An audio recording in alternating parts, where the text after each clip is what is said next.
What's up, gamers? Dreamcastguy here, talking today about the Skyrim Anniversary Edition that just came out today. It's very confusing to even think about this, but it's actually been an entire 10 years since this game originally came out. And while most of us are sitting here waiting to see something new from, like a Fallout 5 or maybe an Elder Scrolls 6, instead we have Bethesda giving us the same game again, but this time with some actually new content. So what I decided to do is go in this and install everything that's just been updated to actually analyze the new modes, the new quest lines, and the completely newly invented dungeon. But let's talk about first what specifically this Anniversary Edition is. If you haven't purchased it already, this is basically the Skyrim Special Edition, but just a special version of it. This was just essentially the Skyrim Remastered. It has much better lighting effects, the fire looks a lot better, water splashes on your face a little bit cleaner, and for the most part, it just cleans up the visuals and assets to make Skyrim look a little bit more crisp. Well, with the Anniversary Edition update, which everybody now has, the game now runs at a better frame rate, and more importantly, it has absolutely no load times. Like here I decided just for fun to actually teleport, fast traveling from one end of Skyrim all the way to the other, and even though I'm going across an entire country, it seems like the load times are all typically under 1 second, which to me is a very impressive feat. Now, I've decided to play this on the Xbox Series X, and I have to say that it is incredibly crisp. It is incredibly good to just see how far we can actually glance and view these things off in the distance, and everything is very, very smooth. I still think that the draw distance is weirdly low at times. It's weird when you're in like a big forest or riding along on your horse and things are still kind of just being populated right in front of you, but I guess this is technically being based on 10-year-old code at this point. Okay, but here's the strange part. Everything I've mentioned thus far is actually a free update. If you even own Skyrim Special Edition, all of these new graphics, all this new special lighting effects, all these little details that make the game run a little bit smoother on the next gen tech, well, this is already just packaged together automatically as a free update. What you're getting if you choose to pay the $20 fee to get the Anniversary Edition specific bundle, you're getting 4 separate things. First and foremost, survival mode. You can now actually, whenever you turn the game on, you can make it where you will freeze to death in the snow, you have to eat meals, you have to make sure you're properly sleeping, you can only actually upgrade your character and do your level up talent points if you go to a bed. Survival mode is very savagely difficult. Now, to be perfectly honest, even though I have finished Skyrim so many freaking times across the original systems, I've played it on Nintendo Switch, I have the gigantic strategy guide with 2 separate bookmarks, I am a huge fanatic for Skyrim.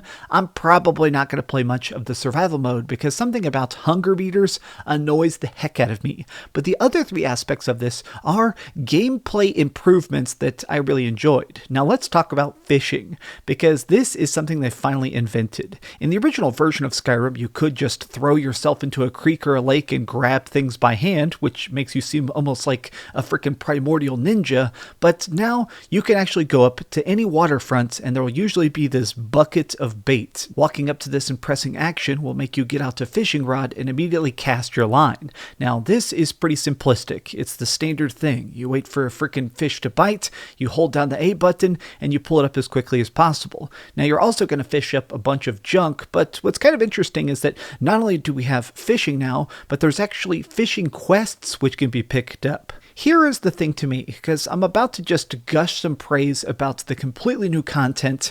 I am very fascinated by this update because I have finished Skyrim so much. I've played every piece of DLC. One of the first things I ever did on this channel was actually a Let's Play of the Dawnguard DLC. I have a huge soft spot in my heart for Skyrim in general. So seeing completely new content, things I've never experienced before, even if it is just a fishing minigame, to me is incredibly riveting. Now here's the part that I loved the most. This is called the Saints and Sinners questline. Now I believe this was technically made by a fan, and it's so high quality that now it's just been rolled into the Creation Club and now it's officially part of this game.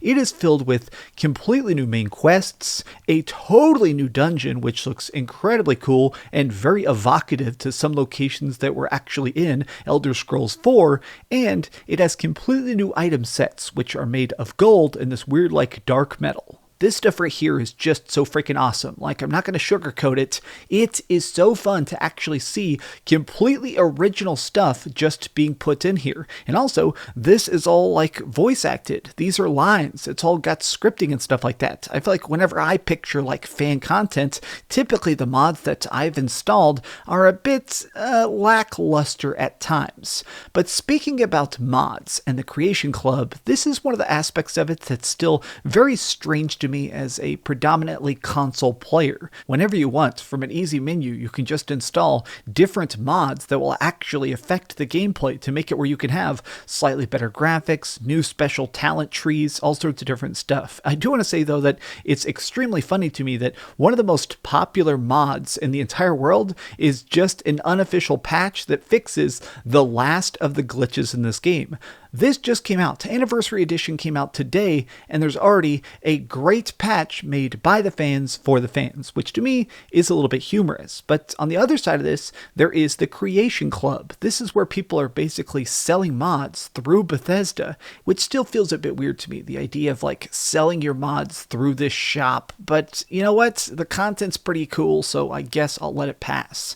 Now, the last thing they've added into this is called the Rare and Curious. This is basically the special updates that makes all the Khajiit merchants, you know, the cat people, these guys have always been the main shop owners. Well, now they have special new items that let you craft and basically invent all new styles of potions and items.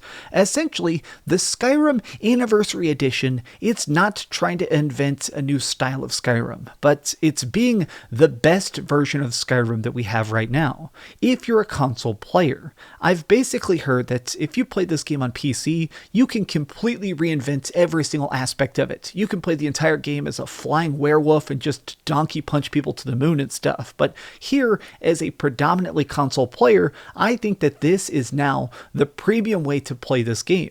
It is a bit pricey though, and what's very strange, you actually have to buy this separately. So even if you have Game Pass, like I have Game Pass, I was able to install the base game of Skyrim Special Edition, and now it has the anniversary update. But if you want access to these 4 new things, fishing, survival mode, the curious freaking thing, and the Saints and Sinners questline, you actually have to pay an additional $20 on top of that.